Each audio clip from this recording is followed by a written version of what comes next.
Hello, hello, and welcome to the Mother Flutter podcast.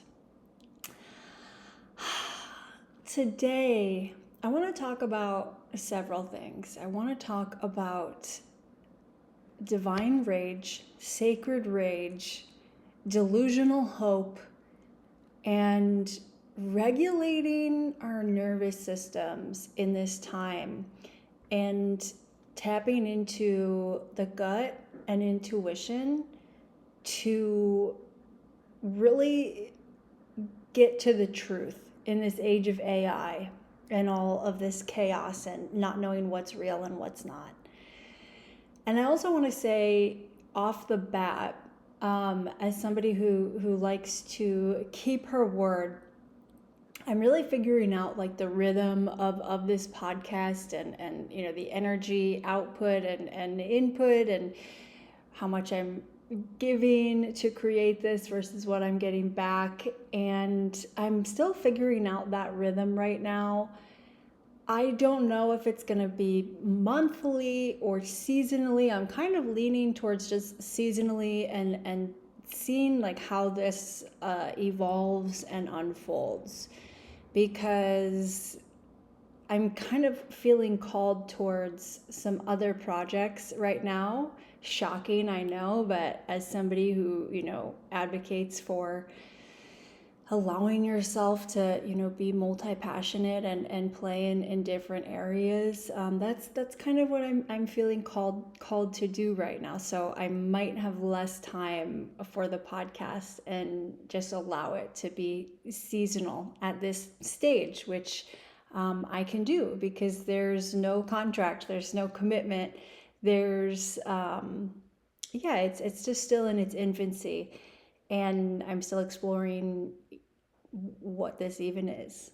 It's still very strange to be doing a podcast and putting this on the internet every week or every 2 weeks, monthly, figuring it out. But I just want to say that this is kind of at the moment evolving into something more seasonally, and I am not able to commit to certainly weekly or even bi-weekly at this time.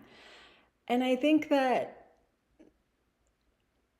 there's something to be said there about like trusting that and not feeling chained to like these algorithms or these ideas of what we should be doing, or what productivity wants us to do, and how things have to look and how other people do them. And the projects that I'm feeling called to, I don't want to speak on.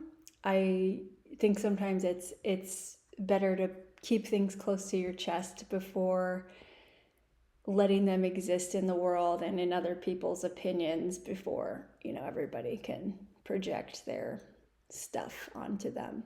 So that's what I'm doing right now. And I think it's time to be offline.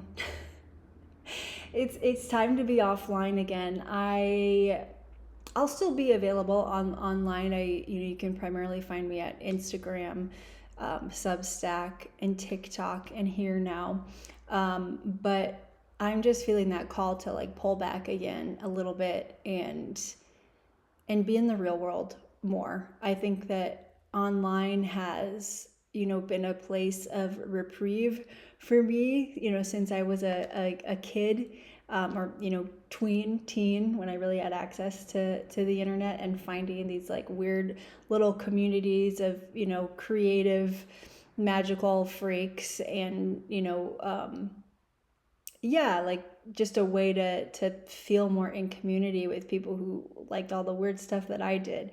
But I think that that's also something you can find in real life and just outside. And there's something to be said about creativity that doesn't constantly need like output and feedback, and doesn't want to be fragmented into short form content for constant consumption.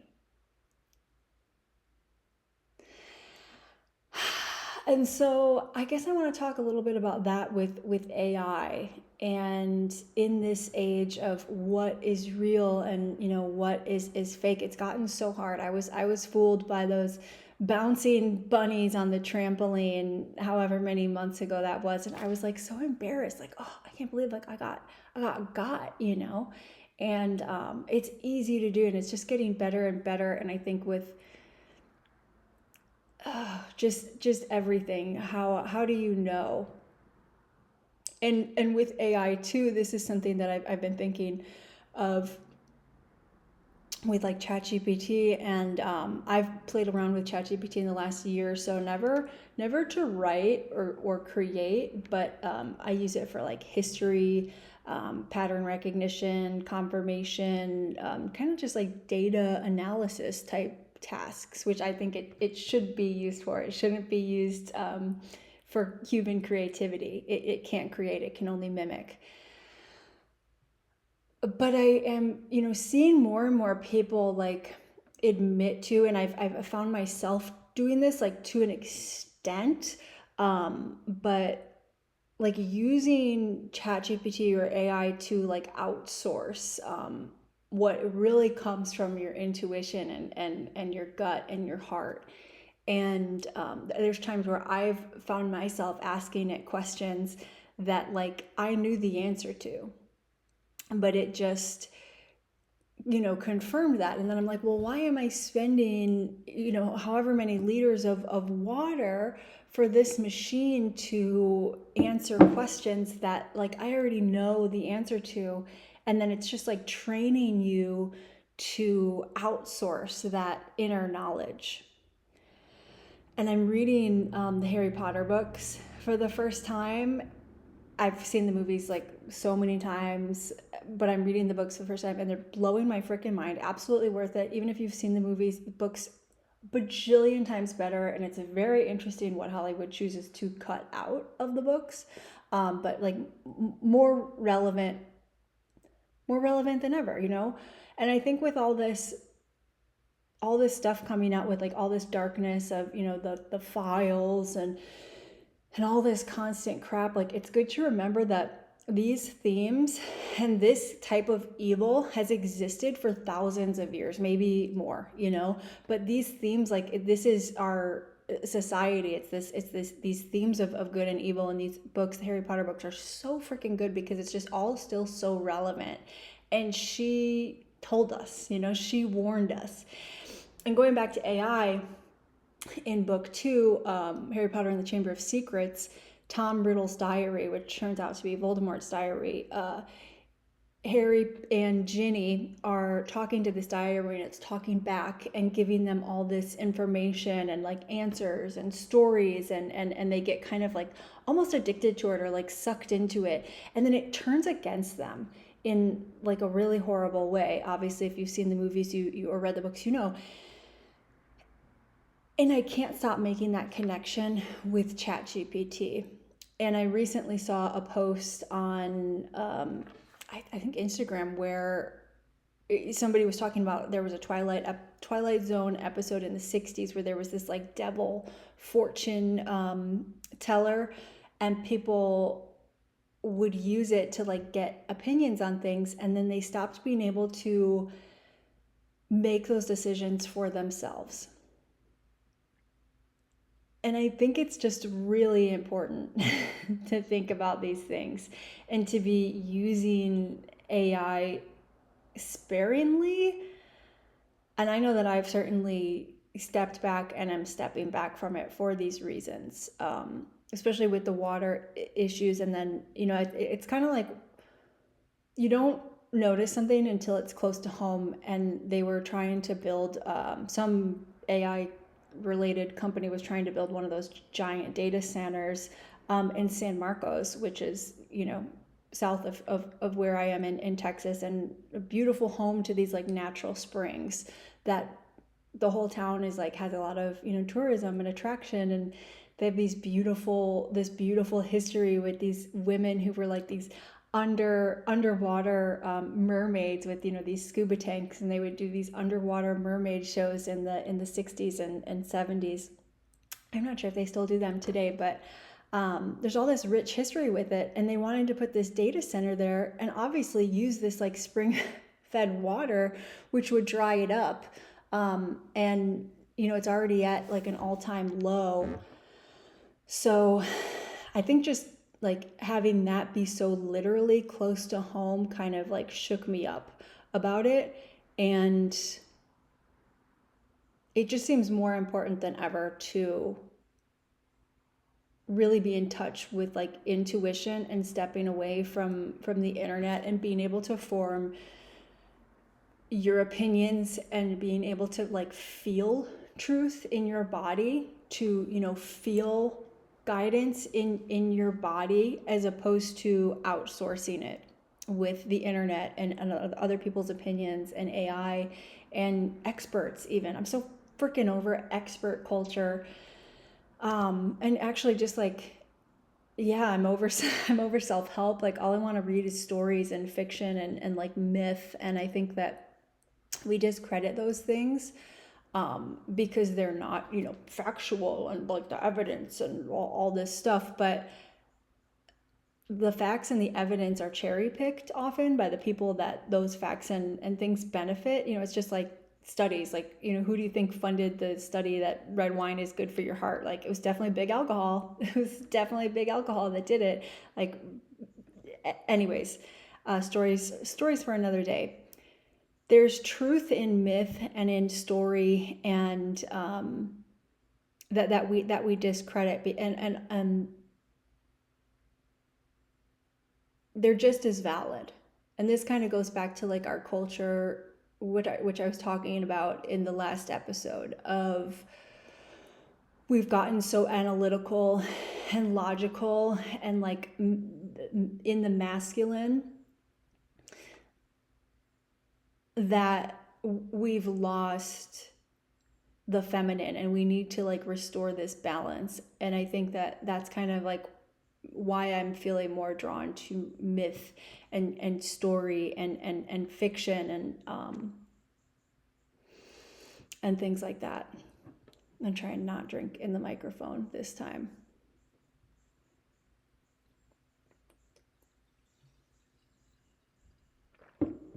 Oh, I still did it. By the way, these are always live. I don't edit these. So all the unpolished rawness of these episodes is because it's truly just always a record, one take. That's what you get.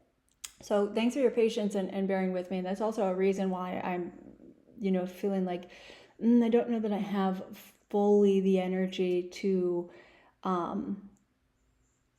give this my all right now. Especially, yeah, they're just always live, one take. And something that I've realized, actually, there's so many like small creators that I like love and look forward to their content, and I am so forgiving with their little their rawness and their uneditedness and their DIY stuff, and I hold myself to different standards. So that's something that I've learned from doing this, and I'm thinking about. So hopefully the unpolished nature of this podcast doesn't bother you. Well, I don't think you'd be listening if it did. I personally like it. I find it refreshing. That's another thing that I'm kind of over, is like this culture of everything needing to be polished and edited and posted, and it's like I'm so hungry for the like unedited, raw realness, which is why I want to be more in the real world right now and less online. I do think, so I want to talk about, sacred rage first too, because this is something that I didn't go deep enough into in the divine feminine episode. And I think that sacred rage is part of the divine feminine and the divine masculine. And I had so much like suppressed rage for so long, and I had so much shame about it. And as women, like, we are taught to feel shame about it. Women shouldn't get mad. That is, that's unladylike, that's impolite, it's shameful. That is what we are trained to believe, and it worked on me for a very long time. But emotions are just information. And anger, I have learned in exploring my emotions and being able to sit with them instead of repress them, is that anger usually tells you that a boundary has been crossed, or it's often protective. And I think that so much of like what's happening in the world is going to trigger that protective, mama bear instinct in us, like wanting to protect children, women, innocent people. And that boundaries have been crossed. Our tax money, how much of our money has been going to what, to who, excuse me. This has been happening right under our noses. So like, that anger is information, and it's justified. And it's like in learning how to channel that in a way that doesn't destroy you or others. And it's easier said than done. But I think anger specifically is a really good example, because if it's not used, if it's not channeled constructively, like, it can eat at us. And I'm speaking from personal experience here, like how terrible it is for that anger to go inwards and just like build up. And they say like we store our issues in our tissues, and that's extremely true. That's why the book The Body Keeps the Score by, what is it, Bessel van der Kirk, whatever, The Body Keeps the Score, Bessel van der something, is been a bestseller for like over a decades. It's all about that, and it's all about the science behind it and the research behind it, and how trauma is stored literally in our body and manifests in different illnesses and things like that. And I think that anger is also like potent energy that can be channeled into something, into creativity, and it's a catalyst for change. So again, this is not an answers podcast about like what to do with your anger, but some questions to ask yourself might be like, what is the best way? What is this trying to tell me? Number one. And again, usually anger is about a boundary or protecting somebody else, like protecting a child. And those two things are, obviously related. But like, how does this want to move through me? Is it fighting online with people who may be bots, freaking AI bots?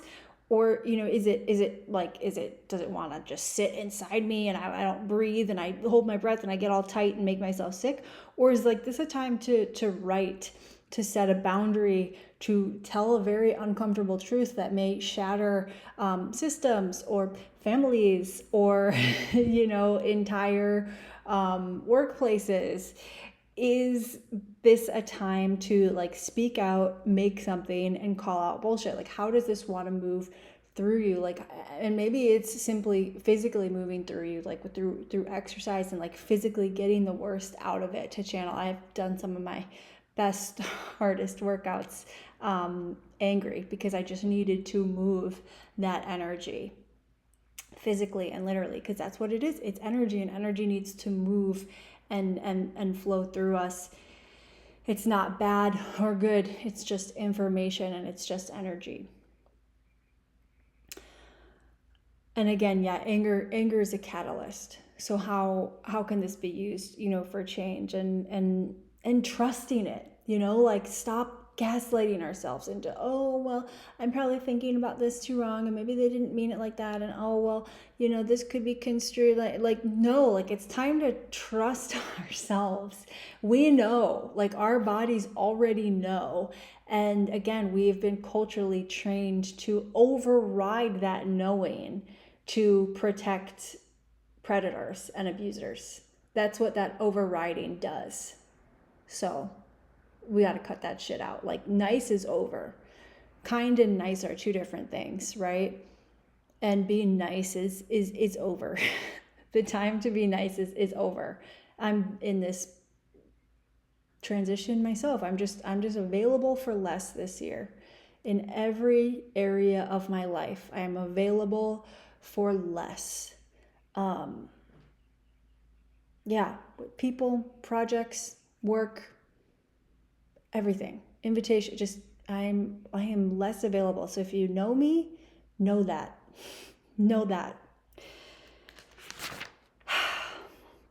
Okay, I want to finish this on a positive note that I think is really important. And I also think this is a great time to focus on delusional hope.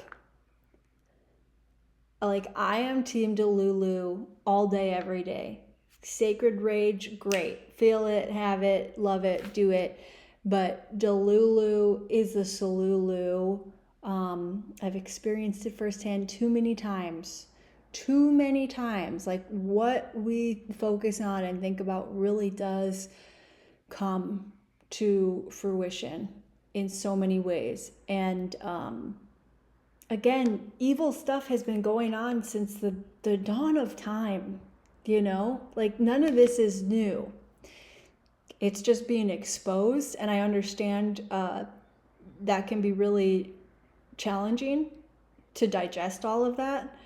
And that's why it's a good time to step away and to be in real life and to be in creativity and to, be online less, be available less to the people in your lives who only want to talk about this stuff. Or that's another thing too with emotional regulation. If you're somebody who approaches the people in your life with like word vomiting or venting or expecting other people to regulate you, number one, other people can't. Like that's only a job that you can do. And I think that when we come into coherence and regulation, there's all these studies about this too, like with meditators, like this mass group of meditators in the 70s, I believe, came together every week to do a meditation, and like they saw violent crime decrease by 16%. This is also why I am going to be stepping away from the podcast, because there's just too many things to reference. And anyways, when we come into that coherence and regulate ourselves, it spreads to the people around us. And the same is true for when we're not regulated. And when we are just in that chaotic anxiety spiral, that can also spread to the people around us. So it's something that I'm really focused on is regulating right now and thinking about, like, how is this great? Like, how is everything, what's the best case scenario? Like, what are, some really good things that can come out of this? And it's that old saying, right? The truth will piss you off. The truth will set you free, but first it'll piss you off. And I feel like 2026 is, maybe the pissed off, but ultimately, like, it will set you free. And there's so many times in my life where I have told the truth and it didn't go smoothly. A lot of people got upset. A lot of internal chaos came about. But do I regret it? Never. I've never regret it. I've never regret telling the truth. And so I think it's a beautiful thing that the truth is coming out, and I'm excited, and I refuse to lose hope. So that's what I have for you today. And thank you for listening. If you're enjoying this podcast, please subscribe if you feel called to, especially on Spotify or YouTube. I would love to hear your comments on whether it's a reel that I post on social media or, on the videos themselves. Would love to hear your feedback or what you want to hear more of on here. And yeah, find me on Substack. You can again find me, Sarah Sprigg, on Instagram, TikTok, and Substack. And we're gonna see how this evolves, this podcast and the posting time. It very well may be seasonally and as it comes, but I'm excited about some other projects too right now, and I'm available for less, but I'm sure this won't be the last time. And until next time.